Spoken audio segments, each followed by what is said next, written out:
And welcome, my friends, to the Joel Comm Show, coming to you live from Boston. Actually, the Envoy Hotel. It's a new hotel that is built right here on the waterfront. And how about I give you a view? I'll give you guys, let you see what's happening here. Ow, I just pulled my ears out. So, note to self, when you're traveling in the hotel, if you pull your laptop up, you might rip your ears out of your head. And so that just happened. Anyway, glad you guys are here today for a special on the road inbound edition of the Joel Comm Show, because I've got a special guest that's joining us. And rather, instead of the usual banter that I do at the beginning of the show, I'm feeling like we're just going to bring him right on. You know his name because I've told you he's coming, and that's why you're here. His name is Michael Hyatt. Michael is the author of Platform, which is Get Noticed in a Noisy World, published by Thomas Nelson, of whom Michael used to be the CEO for a number of years. It's a New York Times, Wall Street Journal, and USA Today bestseller, the trifecta of bestsellery. He's also the founder of 5 Days to Your Best Year Ever, Platform University, and Get Published. The guy's been blogging, well, as long as I have, since 2004. Welcome to the show, Mr. Michael Hyatt, and y'all give him lots of props and just click, click, click, click, click, click, click. You know how to give him props, right? You hit it right up there. And I'm hoping that there's no issues with the hotel bandwidth here. Everything seems to be. Michael, make sure that you've allowed the camera and the mic. Otherwise, it would be really weird. I'll just be like, otherwise I would be interviewing you and answering for you. And that would be really strange. Make sure that up in the Chrome browser, you click the little camera dilly there and tell it to allow your camera and your mic to come on in. And if you just changed it, then go ahead and jump out of the seat, refresh the browser. That's a Blab thing. You'll notice that it says over there still that they're in beta. If you need to refresh to reload the page and grab the seat again, then that should work. We're locking the rest of the seats down for now. We just want to get Michael in here and have a conversation with him. Does anybody on the channel see Michael yet? Let me know if anybody sees him or if it's just no. Okay. So nobody else jump on right now. We just want to get Michael in here. No, can't hear you, Mike. What you might want to do is jump off the seat, refresh the browser, assuming you've selected the camera and the audio from your Chrome settings to come on in. Sometimes it'll be a little buggy, but try that. Go ahead and hit refresh on your browser.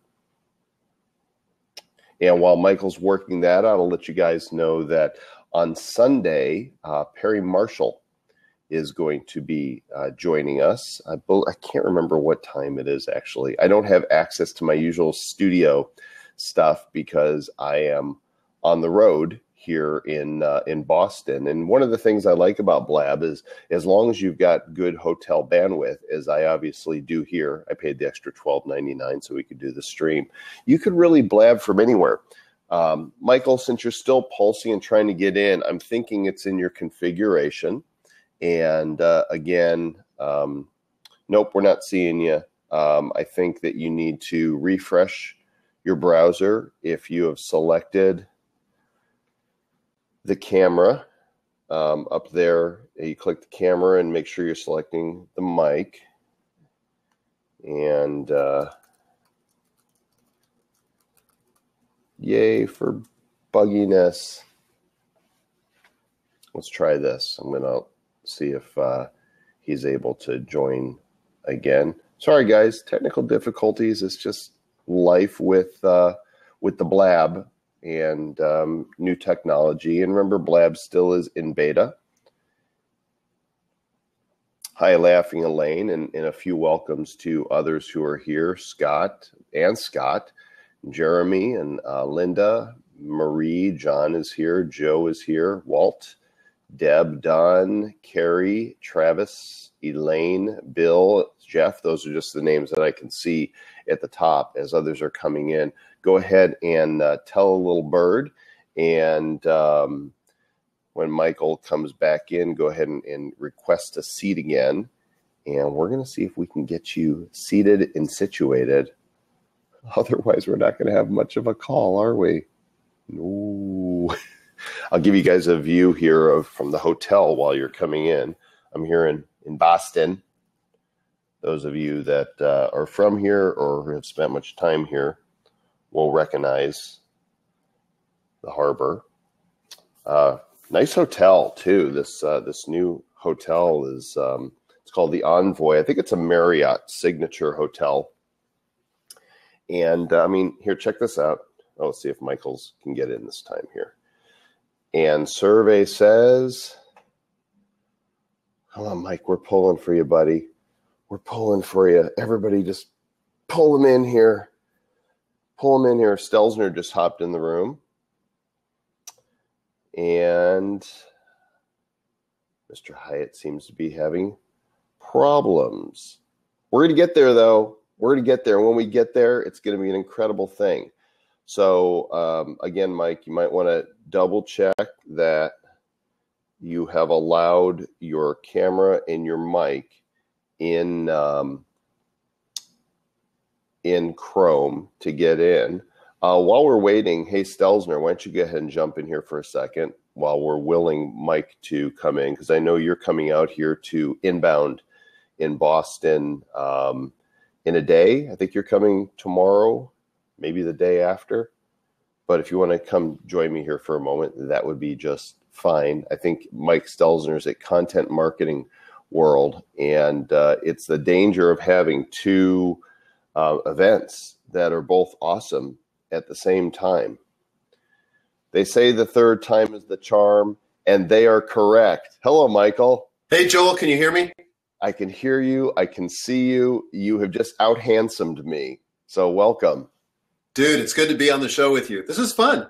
It is. And, you know, sometimes there's some technical issues, but now that you've got it set up correctly, unless you change something, it should work for you every time. Awesome. And it's much better to do it on the desktop than on the mobile. Mobile's good for watching and interacting, but I really like being in front of the camera on good bandwidth. So that's good to know. Yeah. Hey, I want you to know I didn't anticipate this, but we're going up against the Apple live event right now. I called Tim this morning and I asked him if he could wait till we were done. Yeah. And he just said he had too much invested in it. So they do. Are you an Apple person? Oh my gosh. Yeah, totally. So were you watching the event? We'll get your take on that before we jump into the meat here. No, because I was doing my Periscope. And then I was doing a webinar before that. So I've been online all morning long. So what have you heard about it? So, you know, they were showing the new iPad Pro, which is, they said 78% more screen. And wow. I was kind of hoping for 79%. So I'm just a little disappointed there. And that's pretty cool. You know, it's a big tablet. And so basically, I don't think it's going to be quite as powerful as my MacBook that I'm using right here, though. I just really like having the touch keys on it. Too. And I don't get that. They're really big on the new Apple TV. They're basically sweeping all their technologies into the Apple TV. There's a new remote control because we all need another remote. And games on your TV and easy Siri access to movies and music and programming. And if you're a sports fan, 2 pictures up at the same time. So you could kind of do like the red zone for, you know, baseball and whatever other sports you got. Well, I heard that maybe Periscope was going to be making an announcement today in conjunction with the Apple event. So I was eager to hear about that. Well, that might happen. Instead, we're here talking about what we can't see, and I'm glad that people are joining us. This is being recorded for the Joel Comm Show, and I'm just glad, you know, we've met briefly, I think in Social Media Marketing World in March, and we have a common friend in Ray Edwards, who I've known. Ray's a good friend. Great friend. Many years, and so I'm glad we're finally getting a chance to speak. Me too. So glad. So let's just do a really quick synopsis of the past, and then we'll jump into what you're doing now. And then I know there's a lot of people here that want to speak with you, and we'll open the seats at that time so they can jump in and have a face-to-face with the one and only Michael Hyatt. You come from the publishing world, right? I do, the book publishing world. I spent 35 years in that business, in that industry. And so you were CEO and chairman of the board. Well, actually, you got started with Word Publishing along you were a wee lad, right? Yes, when I was a wee lad, fresh out of Baylor University. Yeah. So I actually, probably around that time, what year did you graduate? 1979. Okay, just a little before me. So you dated yourself just a bit. But I lived in Texas from 86 to 98. So that kind of makes me an honorary Texan just a little bit. And the only connection I have to Baylor is my son was born at Baylor Hospital. So there's that. And you went from Word then to Thomas Nelson. Yeah, I went to Thomas Nelson in 1984, and I was there for 2 years as their vice president of marketing. But like a lot of young guys in their 30s, I thought, you know what? I can do this business on my own. I don't need no stinking corporation. And so I went out with a business partner. We raised money. We started our own publishing company. It went gangbusters. And 5 years later, we were broke. So we just basically, our growth outstripped our cash. And it was a hard lesson to learn. But it's also a lesson that I wouldn't trade for anything else in the world. So then I became a literary agent. And did that until 1998 when I went back to Thomas Nelson, this time with my tail between my legs, and became a divisional manager. We had 14 divisions at the time. And gradually over the course of about 8 years, I became the CEO, ended up being the CEO and chairman of the company for 6 years. And then when we sold it to HarperCollins in 2011, I decided it was now or never. I'm going to try this platform thing for real, make it my full-time gig and see what happens. And it's working out pretty good for you. It's worked pretty good. Yep. Yeah.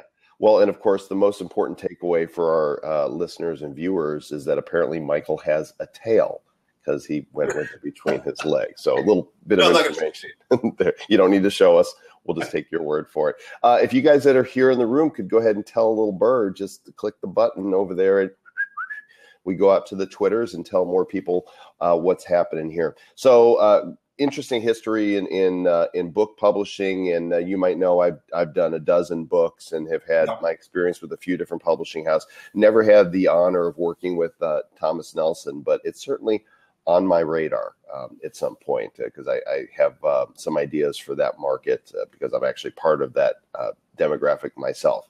So perhaps one day. Well, where we're at today now is you teach people about how to build their platform. And how do you define platform? I know what I think, but what does it mean coming from you? Yeah, and just one little point of clarification. Platform is kind of one aspect of what I consider sort of your leadership toolbox today. So I also talk about self-development. That's where it starts. I talk about productivity. I talk about team leadership, and then I talk about platform or public influence. But the way I define platform, Joel, is that it's that thing that you stand on to get a bigger audience, to get heard, to get visibility in a very crowded marketplace like we live in today. And so it can consist of more traditional things like book publishing or having a TV show or a radio show. The only problem with all those things is that at least up until very recently, they required somebody to give you permission. And the great thing about living when we live today is that you don't need anyone's stinking permission to have a media channel like Witness You here, or me on Periscope, or my podcast, or whatever else I do, and whatever else you do. But now we have the opportunity to get an audience, find people that have the same passion, and be able to connect with them directly versus through an intermediary. So it's a great time to be alive. We don't need no stinking permission. We do what we want. It's like the Wild West again, isn't it? I was just with my friend E. Brian Rose. He's the one of the co-founders of JVZoo.com, a significant affiliate network.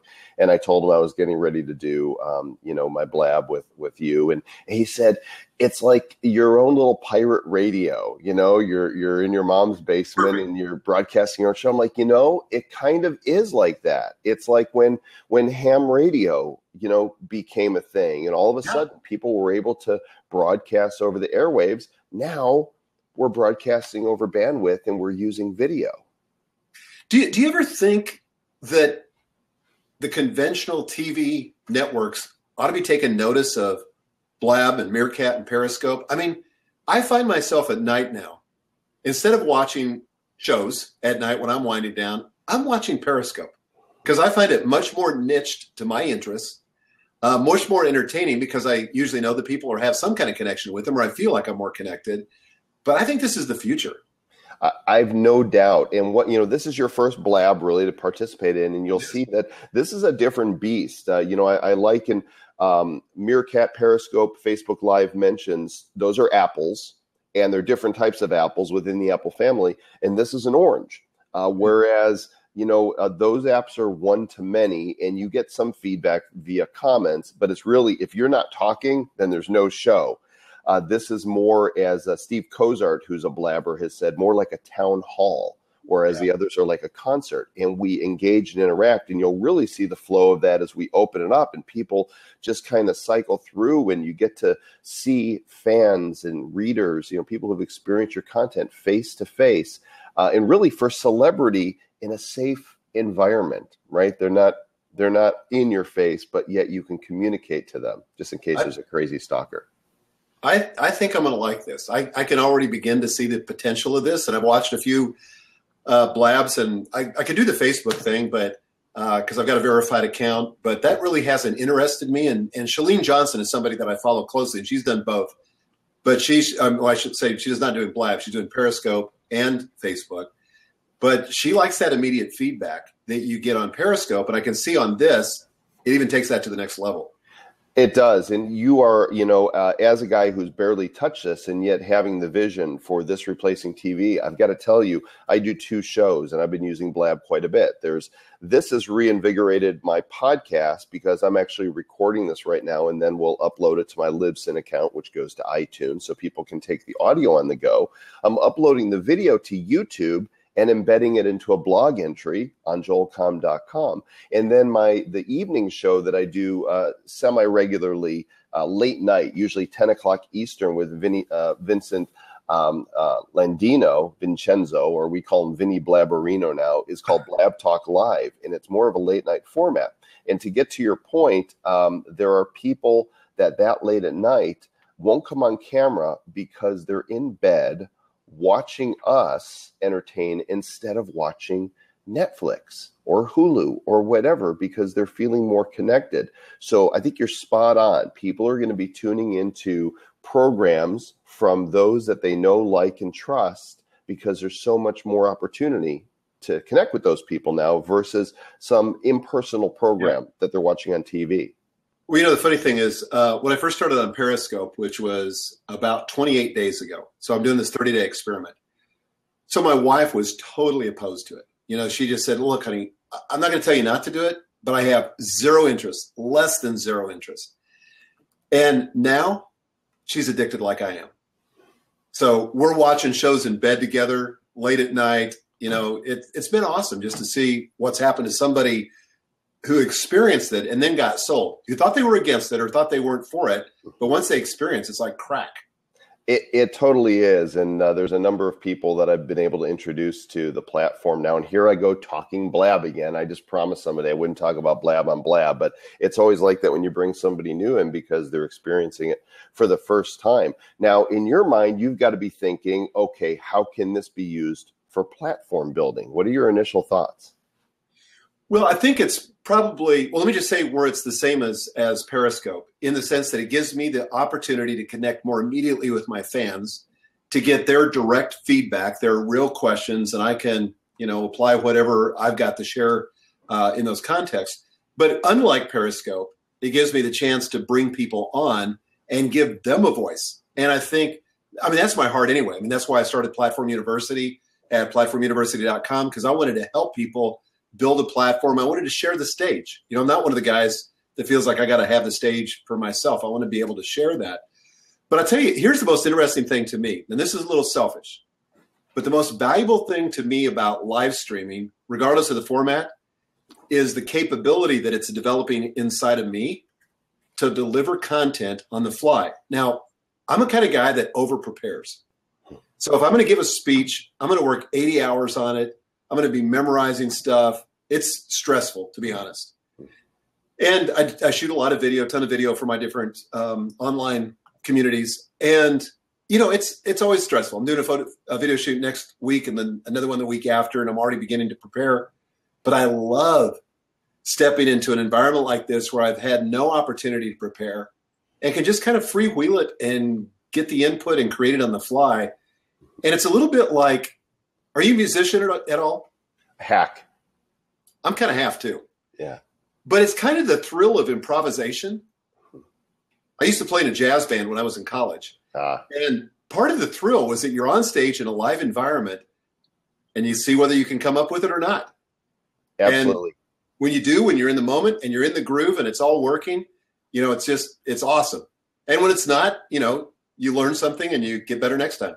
You know, what's really interesting about that to me is I think our personalities are probably direct opposite. I'm a ENFP on the Myers-Briggs, which I'm the natural extrovert. You're probably more of the introvert, I'm guessing. I'm an INFJ.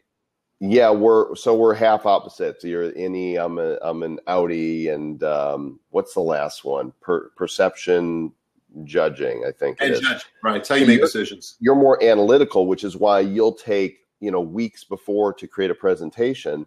And I'm in Boston for Inbound. I'm giving a presentation on Friday. It's not done yet. It'll be done though. It always comes together because at the last minute, it just does. And so for me, this is a natural type of platform to be able to just get on and wing it. I don't have canned questions. We're just having a conversation. And to hear that you feel the same way about it, even though you're used to preparing, is really encouraging for everybody to use this platform. Yeah, I don't think it takes a lot of thought. I mean, honestly, if you can talk, you can use these platforms. Mm-hmm. Probably more importantly in Blab than any other ones is if you can listen and be able to ask that first or second question. Can I share a T-shirt with you? Yeah. This is kind of the introvert extrovert thing. I did this on Periscope yesterday. Yeah, let's see it. The Gallup writes copy for my company. Suzanne is an introvert, and I'm an introvert. So she sent me this T-shirt, and can you see it? It says, "Sorry I'm late, but I didn't want to come." That's what introverts think. Right. I didn't really want to be here, but I guess I'll be social if I have to. Right? Hey, right. Exactly. It takes all kinds. Well, you're definitely going to have a lot of fun with this. So tell, before we open it up for questions, you've talked a little bit about Platform University. Why don't you explain what that's all about? Yeah, Platform University is an online community. We have about 5,000 members. And it's a paid membership. It's $30 a month. It's actually not open for registration right now. It'll open in October. We only open registration twice a year. But we do a couple of things. One is that once a month, I deliver a master class where I interview somebody that has a specific area of expertise. And so we go deep in those topics. It might be Pat Flynn. It might be Amy Porterfield. You know, we've had, scores of people on by this time. Then in addition to that, we do something called Backstage Pass, where I let the cameras in kind of behind the curtain and let people see how we make the sausage. And that's just some aspect of my business, stuff that I don't share online, but stuff that people want to know. Then there's a third thing that we do, which we call these platform how-to tips. My friend Brian Harris does this, where he walks you through an online process, like maybe building an email list or something step by step so that people can learn how to do it in great detail. And then we do a live Q&A once a month as well. So those four components, and we do that every month. So it's a tremendous amount of content. Of course, we have an online forum too where members can help each other, but it's a gas. And so it's not open now, but if somebody wants to be notified when it's open again, is there a site you want them to go to? Yeah, actually, if you go to platformuniversity.com, thank you for asking me that question. Go to platformuniversity.com and you can get put on the waiting list and we'll notify you as soon as registration opens. And there's the link right there in the chat room, Platform University for you guys. Excellent. Well, I think what we're going to do is I know people are chomping at the bit to ask questions. So I'm going to unlock the seats. And while people are jumping in, I'll give you guys a quick view of the the Boston Harbor. I'm staying here in Boston for the Inbound Conference, where I'm speaking on Friday for a talk that is incomplete. But actually, the Blab team for Con and Sean and Brittany are going to be happy to know that I've changed my presentation at the last minute almost, and I'm going to be talking about Blab. In fact, I'm even going to see if they could hook up my MacBook on a Thunderbolt to an Ethernet connection so I can do a Blab live from the stage. That would be, if I can pull that off, we'll introduce Blab to a whole new group of people. And welcome, Ted. How you doing? Hey, brother. Thank you very much. Like my third Blab, I thank you for turning me on to it. I was on Grant Cardone's the other day. That guy crushed it. And then, Michael, I appreciate you. You're a mentor and a friend from a distance because Robert Allen and I, we started a company together. And we were peeking at your platform. You crushed it. I love your university. You guys are great. So thank you for all thank you. Thanks very much. So I got a question. I know everyone's got tons of them. And I noticed you show books. Joel, every time you're talking about someone, so I was mentioning Robert Allen. He's an author of 10 books, 2 were New York Times bestsellers. And I built brands from scratch primarily with this guy, Chet Holmes. He passed away a couple of years ago. He was a friend and mentor of mine for 14 years. And we did well. Most of my revenue was done. We did about $100 million of revenue in a platform through him. And then ultimately got partnered with a big brand, Tony Robbins. We did great with our brands we created. I don't think we crushed it brilliantly with Tony because he had such a well-established brand. My question is about private brands versus professional brands. What I mean by professional brands is, what if you want to have a business run more without you, Michael or Joel? What if you want to set it up to sell it? Or maybe I want to have succession planning so I can pass it down through different generations or the generations of my business colleagues. What's your perspective as it relates to your platform between those two? Because I'm getting pressure to come out, be more present as the face of my TM3 brands. The company's called Training Mastery 3, where we do business coaching, consulting, and training. I'm just kind of curious on that because Tony's never going to sell his core brand, Tony Robbins. But he's smart, and he bolts on with his brand businesses he can ramp up to sell, like what we were looking to do with Business Breakthroughs. So I'm just curious on that question around professional business brands.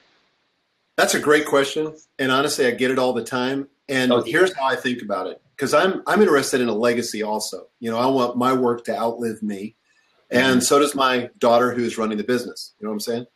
Yeah. So the way I think about it is I want to use my personal brand to connect with people, and then to leverage that to actually connect with my online properties.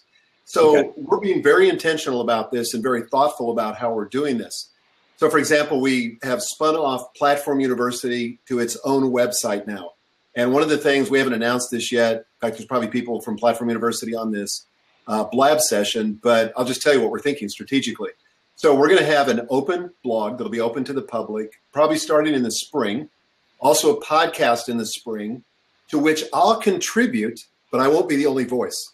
Oh, okay. So we want to build up some other voices in that platform space so that that can run independent of my presence. Kind of passing the torch a little bit. Yeah, exactly. So then I have another online property that's actually bigger than Platform University called bestyearever.me. And it's also closed for registration, but it's a goal-setting course that we put about 10,000 people through. We're doing the same thing there. We want to have a natural segue to leveraging my personal brand to creating this other brand on its own URL with its own set of talent, researchers, personalities, and so forth, so it can stand on its own. So we're doing that with essentially every property that we're doing now. But here's the thing. That doesn't mean that I'll shut down michaelhyatt.com. Not at all. Right. You know, that's going to keep running. I'm just going to continue to leverage myself to create these other properties. So what Does that help? What are the core elements there that are duplicable for somebody to take that to their own brand? I think first, that's a great question. I think if you have proprietary frameworks or a way of thinking about business, like Chet Holmes would be a great example. Yeah. By the way, I've read all those books that you mentioned, including Robert Allen's book. Loved all those books. Yeah. But Chet's book was one of the best books I've ever read. Mm-hmm. And that book by Chet is not so dependent on his personality that it's not transferable. It is transferable. Yeah. And so my guess is that his company and all that, I haven't really explored it, but it's probably going on fine because the frameworks, the concepts that he originally engineered have life way beyond his personal presence. Well, I think just so everyone listening, so they know there's validity to it. Chet hosted 3 webinars in his entire life. That was the cornerstone. It was he calls it the sales, the ultimate sales machine. Well, the sales engine was webinars. We actually coined the phrase, and we sound arrogant every time we talk about it. But I've hosted 2,000 of them. He hosted one the day my son was born, the day my daughter was born, and did it one last time when he was sick. He just wanted to make sure he still had it and went out and hosted one. And so he wasn't having to do all those efforts. Like you said, he took the intellectual property that he can systematize, deployed that appropriately, and we were intentionally thinking about exit strategy in mind, but we're always searching for how to do so outside of the personal brand in a strategic way, hence why I asked that question. So I know what you're doing. I love that your daughter's there shaking it up. It's great. Thanks, Ted. Appreciate your question. So isn't that cool, Mike? People can just pop in and boom. Hey, how's it going, Sebastian? Can't hear you, brother. Your mic is muted, but I love the bow tie. Gotta love that. There you go. Nice. Looks so academic. Talk to us. Nope. Still nothing. Can you read lips, Michael? Not very well. No, me either. But I know Sebastian's a cool dude, and once he figures out what's going on with his mic, we'll actually be able to hear the question. If somebody else wants to jump on in and ask Michael Hyatt a question, he's here for you. While we're waiting, Mike, tell me what technology have you experienced, let's say over the last 30 days, besides Blab, not fair, can't use that one, that has really caught your attention that you're excited about? Okay, this is one I just discovered from our mutual friend, Ray Edwards. I think it was his last podcast. This blew my mind. So let me just set it up for a second. So back in the old days of local area networks, remember those? Of course. You used to be able on your local machine to connect to a server, and you could have some files on the server that you shared with your colleagues, and then you'd have your files locally. Well, the problem with things like Dropbox or Google Drive, the way that they're set up out of the box, is that you can sync files back and forth, but it's not really possible to access those files as though they were an external drive or a USB drive. You know, you can open them in a web page or whatever, but it's not quite the same. So there's this application that Ray turned me on to called Expand Drive, EXPANDRIVE.com. It is the bomb. ExpandDrive.com. It allows you to set up Google Drive, Microsoft OneDrive, an FTP server, Amazon S3, Dropbox, all of those as though they were external drives. So in Finder on the Mac or Windows Explorer, they just look like another drive that's attached, and it's very fast, but awesome. I went there and pulled it up in a browser window as you were talking because I have FOMO and I don't want to miss out on this at all. Expand Drive, network drive for the cloud, Amazon Cloud, Google Drive, Dropbox, Box, OneDrive, Secure FTP, S3, and more is a network drive. So do they all show up as one drive, or do each one have their own icon that shows up on the network? Well, you know, like if are you on a Mac? Yes. Okay. So you know how if you plugged in any kind of external drive, USB, flash drive, or just a real external drive, it would show up in the Finder window with all your other drives, right? Right. Shows up just like that. And you can browse them just the same. And you can try it free for 7 days. And I would encourage people to try it and then just give it a try. I'm in. Done. Thanks. Great tip. Hey, Sebastian, welcome back. Hey, what's happening? Can you hear me? We hear you just fine. Looking good, brother. What's your question? Hey, Joel Combs in the house. Michael Hyatt, what's happening, brother? Good to see you, Sebastian. Hey, it's good to see you as well, man. I tell you, the ability to connect with people that you have wanted to connect with, didn't know you wanted to connect with, maybe did not want to connect with, is just unbelievable with this live streaming platform. And once we all really understand and hats off to you, Joel, for really being a trailblazer with taking this and running with it and really just getting a conversation going, but at the same time growing relationships, starting new relationships, etc. Because I'm about to launch my show in about an hour because I've been sitting on the sidelines for the past couple of weeks trying to figure out where the bow tie fits into all this. I want to provide some value, but I also want to connect with people. And I think there's a lot of back scratching that can be done through all this. But I want to jump on real quick. First of all, Michael, and ask you, you said you made the jump when you were in your 30s, and you said, and I remember making this jump too, saying, well, I can do this myself, and becoming an entrepreneur. Since then, how many times have you wanted to quit? As an entrepreneur? Sure. Well, I consider myself sort of a two-time entrepreneur. So there was that first one that didn't end so well.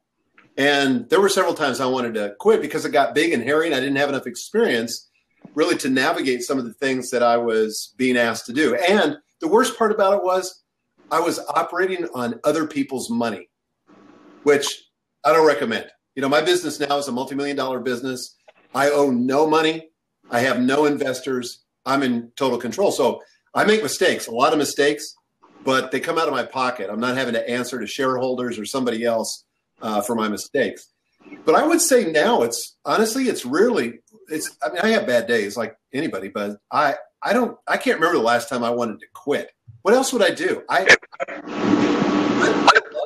to be the architect or the designer of my own business and create a business that serves my needs. I've been very intentional about that.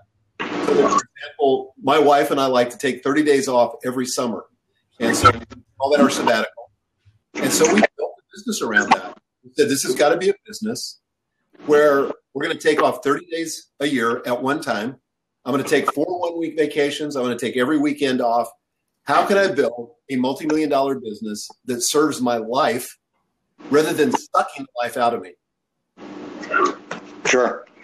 So the design, and I've been an entrepreneur for almost 12 or 13 years now. And I think it's just been, depending on what project I'm working on or what I'm currently involved with or what business, I consider myself a serial entrepreneur. But I also try to mentor people that are just becoming an entrepreneur because personal mentors around me that have really poured into my life and really told me the truth along the journey. And I often get asked, in addition to still being an entrepreneur with an up and coming and growing brand, I always, there are days that I say, maybe I'm not cut out for this. And then I slap myself around a little bit. I have my mentor give me a hug with a slap in the back of the head over lunch. And I'm usually back in the game. But I always like to ask, they like that. Maybe your bow tie is a little too tight there, Sparky. I always like to get advice from guys that are on the top of the mountain, if you will, like yourself. I don't know a lot about you other than hearing your name through the grapevine and through the social media community. That's why it's so great to connect now. But based on what I've been hearing here on the Blab, you've had a tremendous amount of success. So hats off to that. And I always like to figure out, how did you? I've asked that question I think since I was 18 years old. How did you get there? And of course, that's a long story, another Blab for another day. But the last thing I wanted to ask you is that, and I get to ask this a lot too. So if you just got started as an entrepreneur, where do you start and what do you focus on? My immediate response and my immediate bit of advice to any individual that asks me that is just get in the race and focus on what you are passionate about. Well, how do I define that? When your feet at the floor every morning and you say, if I could just do that, my life would be awesome. Figure that out and start creating a brand around that and then go from there. There is a conversation happening somewhere about what you're passionate about, or heck, maybe you're the one that starts it. But I'd be curious to find out what your bit of advice is for new entrepreneurs just getting started. And we'll let Michael answer that. Sebastian, I'm going to let you drop off. And thanks for joining us, and good luck on your show today. Michael, what do you got to say about that? Yeah, I would say I think he hit the nail on the head. Just start. There's only so much you can learn by being on the sidelines. And START for me is an acronym. I use this in my Best Year Ever course. Schedule the action required today. Don't overthink it. What can you do today to move the ball down the field? And I think if you do that consistently, hustle can overcome a lot of mistakes. And I make them all the time. Schedule the action required today. There it is. Rachel put that in the chat. I like that. Nice and easy. Elaine, are you laughing?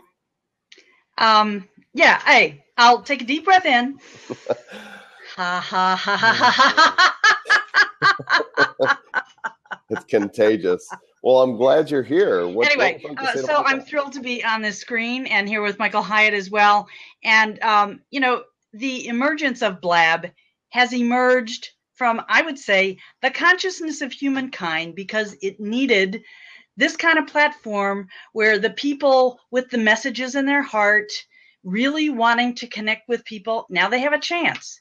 And even if they haven't done Hangouts or video before, maybe if they don't even have businesses before, they get a chance to come on here, try out socially engaging and connecting with people from all around the world, starting the dialogue.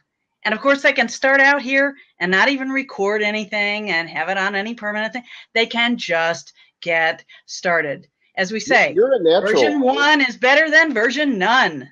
Right. You're a natural at it. I mean, you come on camera and you've got something to say. You've got a platform. So do you have a question for Michael? The question today is if you're starting out, and let's say you start on Blab and you can start to network through places like Twitter, do you need a list? If you're starting early on out, should that even be a concern to you? Because I know there are different feelings about that. Well, I have very strong Michael feelings. will answer that. Thanks for calling in. Go ahead, Michael. Let's talk about that. I have very strong feelings about that. And by list, I'm assuming she means an email list. Mm-hmm. And I would say that an email list is by far and away my most valuable, most strategically important online asset. Because these are people who are willing to connect with me and give me their permission to communicate with them. If you have any hope of monetizing the platform, or more importantly, connecting at a deeper level, because I mean, you can do so much with a Blab, you can do so much with a podcast, so much with a blog, but I do way more that creates transformation in my courses, my online communities, my mastermind group, but that stuff only gets out through my email list. So to me, that's the number one strategic priority of my company is build the list. Well, and unlike building a tribe on Facebook or Twitter or Periscope, your list is your list. Just That's like it. your blog is yours. It can't be taken away. Hi, Erica. How are you? I'm doing great. How about you? Excellent. Good. I'm a huge fan. Nice to see you, Michael. Hey, Erica, good to see you. Joel.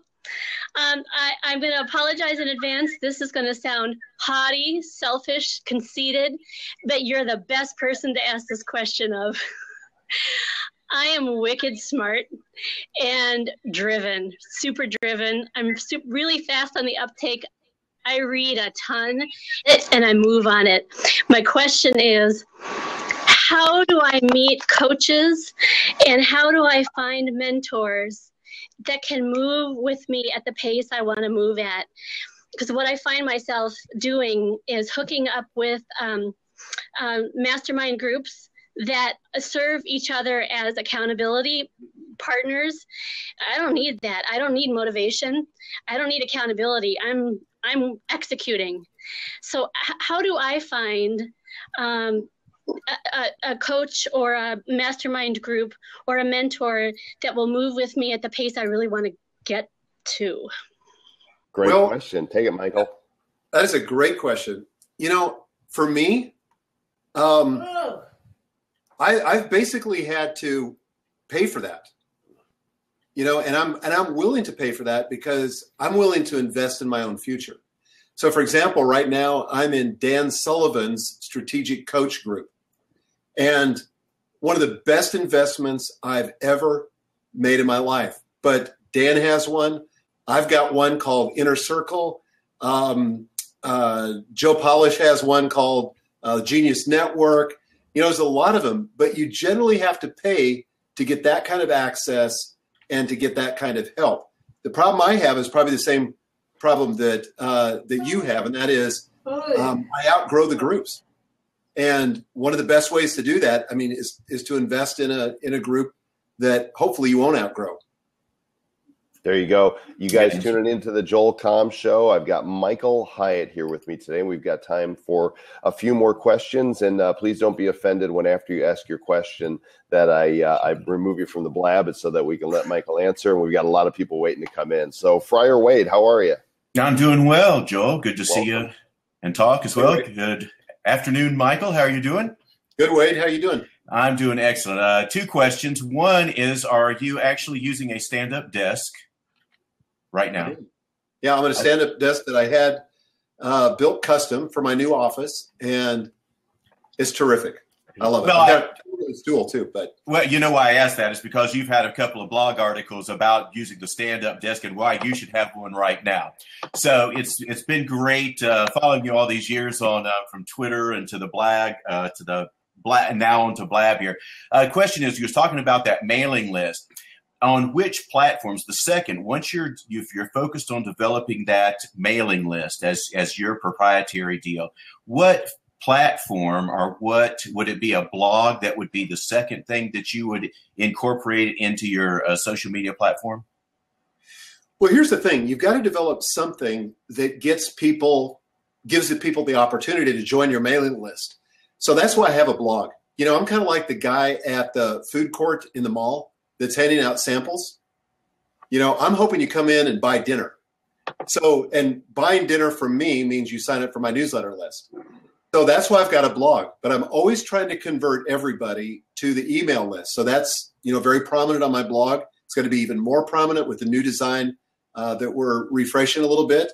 But that's what I do with social media too. I'm constantly trying to direct people back into that funnel so they can eventually join my email list. And we've doubled the size of my email list in the last 12 months using these kinds of strategies. So that's significant. It's important and they work. That's proof. And Grateful Tony, what are you grateful for today? I'm grateful for everything. I am grateful for you guys, most importantly. Thank you so much. Michael, I have been following you forever and listening to your podcast. I don't think I hang on every word that you say on your podcast. You are such a rock star to me, and you've influenced me so much. Thank you. And Joel, I've just recently discovered you through Blab, and you've been awesome too. So thank you guys so much. Well, thank you. So my question, I know you've talked about Tony Robbins events and a lot of self-development things. And recently in January, I went to a Tony Robbins event, the Unleash the Power Within, which I believe you went to as well. And it was fabulous. You know, they brainwash you to think that you're outstanding and amazing, like the woman before me already thinks, which is awesome. And now I have all these ideas. And I'm like, I'm awesome, I am wonderful, blah, blah, blah. And all these ideas, and especially with social media, you know, everything is just flying at you. And I just want to know, how you stay focused. I feel like sometimes my creative mind is always going, and I'll go for a run to try to get clarity and clear my mind, and 5 more ideas start popping in. So I was just wondering how you deal with all that and how you stay focused on what matters to you most. Great question. Thanks, Tony. Tony, that's a great question. And especially for somebody that's a creative, and I consider myself a creative, and I'm the same way. If I go for a run, I'll come back with 5 ideas. And it used to really drive my team crazy because they didn't know if they were supposed to act on them or, you know, stop what they were doing to do this or whatever. So now what I do is I discipline myself in Evernote to create a note for that idea, just a place to dump it. And I call it parking the idea. And it's amazing. About maybe 1 in 20 actually has life that I come back to. Most of them are just ideas that I'm excited about in the moment, but they just don't have the shelf life. And so I like to have something. There you go. Not Evernote, just plain old notepad, but you're right. Yeah. You have to have a dumping ground, a place to put it. Otherwise you lose it. And then, because, you know, when you get older like us, you start thinking, I'll remember to write that down later. It's gone, right? If you don't put it down now, it's gone. Exactly. Yeah. So I just want to capture it, and then I'll go on with my life and, you know, review that periodically. And occasionally there's an idea that really has merit, and then we pursue it. There you go. Nice and simple. Gerald, welcome to the show. Thank you for having me, man. I follow both of you guys. I've read some of both of you guys' books. So I feel honored to be able to actually get to converse with you guys live. So this is a really great thing for me. Well, the honor my is question, ours. Thank you. Thank you so much. My question is, me being an entrepreneur, and I'm really good, you know, with my brick and mortar stuff. I have 6 companies that have been pretty successful, and, you know, understanding that marketing tools and things of that nature. My thing is now, with the advent of this live streaming, how are you all implementing the mobile marketing side into your business? Because, you know, the email marketing thing we've all done, and I'm still learning a lot from you guys and using Twitter and things of that nature. But the mobile marketing seems to be the big thing and the big push, because we're all doing this stuff mainly from our phones or our iPads and things of that nature. So how are you all integrating that, and what suggestions could you give entrepreneurs? This will be really interesting coming from Michael, because he's really embraced Periscope, and I just have a hunch soon to really embrace Blab, and I'll let him answer that for you. Yeah, thanks, Gerald. Great question. Honestly, I'm not that sophisticated in this. Here's what I started noticing about 3 years ago, was that about 30% of my traffic was suddenly mobile. Today, by the way, it's about 55%, but my traffic on my blog was about 30% at that time. My developer and I looked at each other and we went, oh my gosh. First of all, my site wasn't even mobile friendly. And now we designed my new site mobile first and then for the web. So it's got to work on mobile first.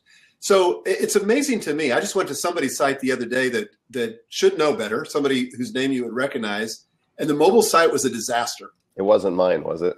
No, it wasn't yours. But it really turns people off when it's not mobile friendly. Now, what I haven't done is a lot of sophisticated, text message marketing or, a lot of that stuff. I'm not into that yet. So that's all I got to say. That's great. Eric Fisher, welcome. Hey, thanks for having me, Joel. Hey, Michael. How you doing? Good, buddy. How are you? I'm wearing my Joel Do Good Stuff shirt right now. Totally unplanned. Got the hashtag version of today. Nice. I feel left out. Yeah, you got to get one. We got to get Michael a Do Good Stuff shirt. We will manage that. Michael, are you a large? Yes. Excellent.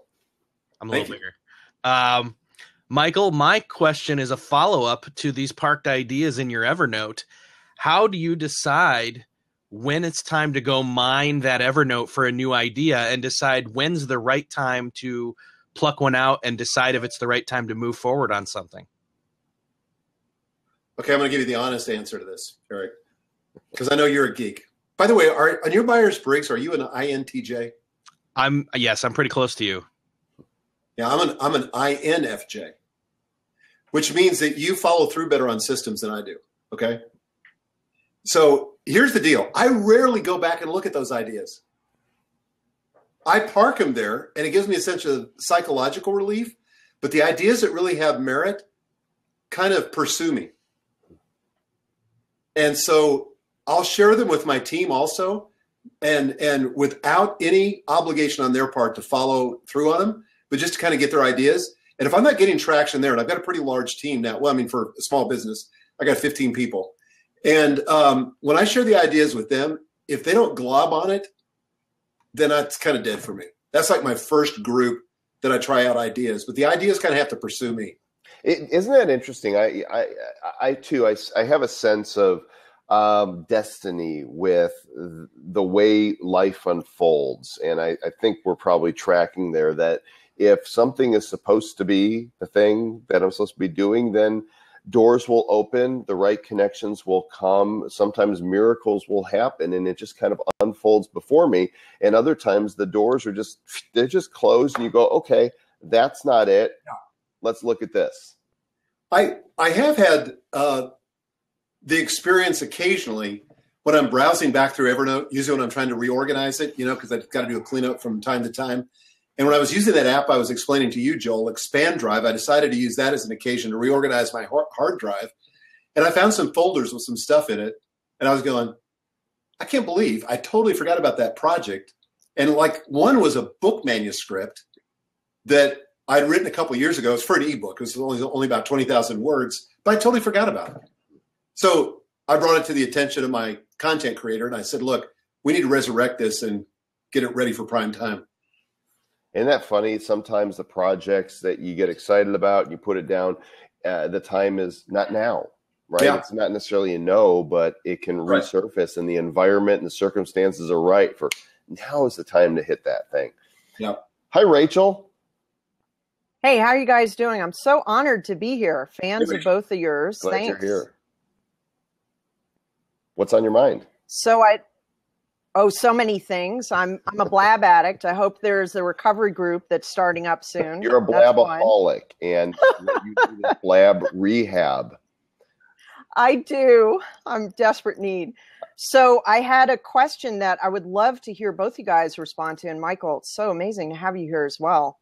I'm really curious what you guys think about why story is important to business and how it connects to the bottom line, because it seems to be morphing so much and getting more and more relevant. So I'd love to hear what you had to say on that. Thanks, Rachel. Michael, I'll let you take that first. Okay. Well, I'm a disciple of Donald Miller. And Donald Miller has got the most amazing thing that if you haven't checked this out, you must do this. And it's called StoryBrand.com. And StoryBrand is basically a way that Don teaches how people can use story to drive their business. And he has a 7-part framework. And here's the biggest insight I got from this. By the way, am I feeding back or somebody else? I think it might be coming from Natalie. Natalie, make sure that you got a headset plugged in so we're not getting anything from your speakers. Go ahead, Michael. So anyway, I think one of the biggest things that I ever learned with regard to story, again, I learned it from Donald Miller, is that I'm not the hero of the story. The customer is the hero. And here's what most people do wrong when they're creating a platform. They want to make themselves the hero. You know, they tout all their credentials and it's all about them. And they tell you everything that there is to know about them. Nobody's interested in that. What you got to do is position yourself as the guide. You know, you're the Obi-Wan Kenobi, but Luke Skywalker is the hero of the story. Exactly. And so Don lays this out. And Joel, have you been to his seminar? I haven't, but I've read some of his stuff, which I love it. I guess I need to go now. You keep giving me a to-do list, and I'm like, all right, if Michael says I need to go. I just had him in last week for my Inner Circle Mastermind group. And my guys, I got emails from all of them afterwards. And they were just like mind blown. They couldn't believe it. But we use that StoryBrand framework for every single new marketing initiative, for every product. We say, what's the story we're trying to tell? Who's the hero? What are the hero's aspirations? What is their external and internal struggle? Who's the guide? What's the plan? What are we going to call them to action to do? And we walk through that framework. Beautiful. So, you know, I'm even afraid to add to that, but I'm going to try because she wanted both of our opinion. Life is all about the story.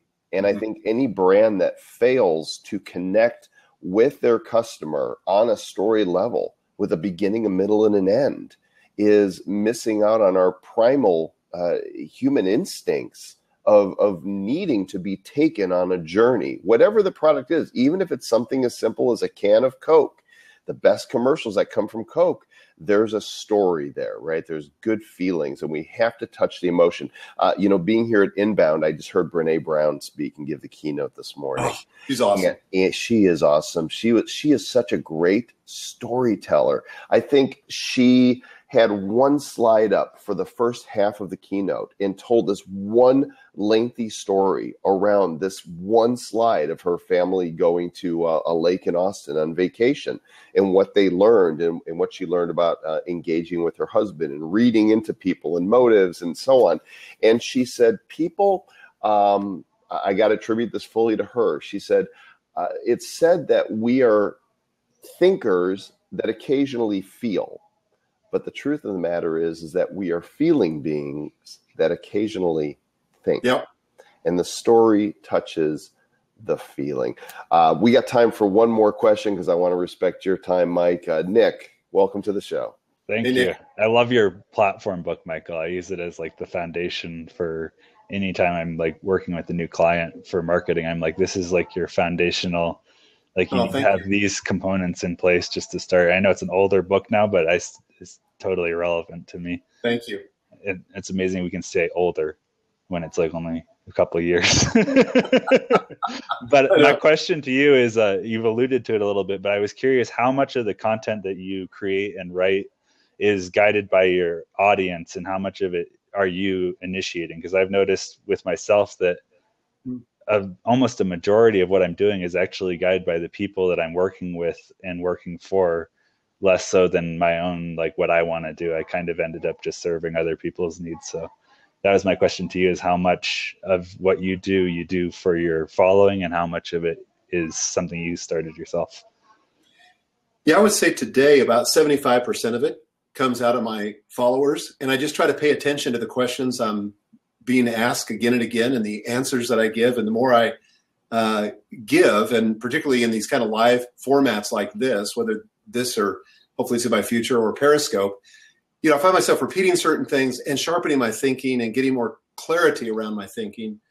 But that's really where all my ideas are coming today, is the interaction with people. And then occasionally, you know, I'll have some thought that comes out of something I've read or some observation I've made out of life. Like, I remember I wrote a while back ago, I had a root canal, which amazingly wasn't that traumatic. You know, that used to be like the horrible thing. And it was like kind of a non-event. But so I ended up writing a post called something like 7 Lessons I Learned About Leadership from a Root Canal. So, you know, that was just my attempt to redeem this experience and use it to teach a couple lessons. Fantastic. Michael, this has been great. Thank you so much for coming on, engaging, answering questions honestly and authentically. I'm just pleased as punch that you're now on this platform, which I wish I owned a piece of, and I don't. I just love it. And I have a feeling we're going to see you back here again. Is your website, michaelhyatt.com, your favorite place for people to go check out what you got? Yep. Everything's there. Everything originates there. Great. So you guys, me on. If you're not already following Michael here on Blab, the little silhouette right next to his name, click plus on that, and it will turn into a colored person, which means you're following him, and you could be kept aware of Blabs that he has coming up. Next on the Joel Comm Show, Perry Marshall is Sunday. I can't remember what time. It's right after I get home from inbound, so my schedule's a little wonky, but if you'll click my profile, look for upcoming shows, and you'll see that there. And thanks again, Michael. We'll see you around, and I'll DM you because I want to get your address so I can send you a Do Good Stuff t-shirt. Awesome. Thanks, all right, Joel. Guys, take care. Bye-bye.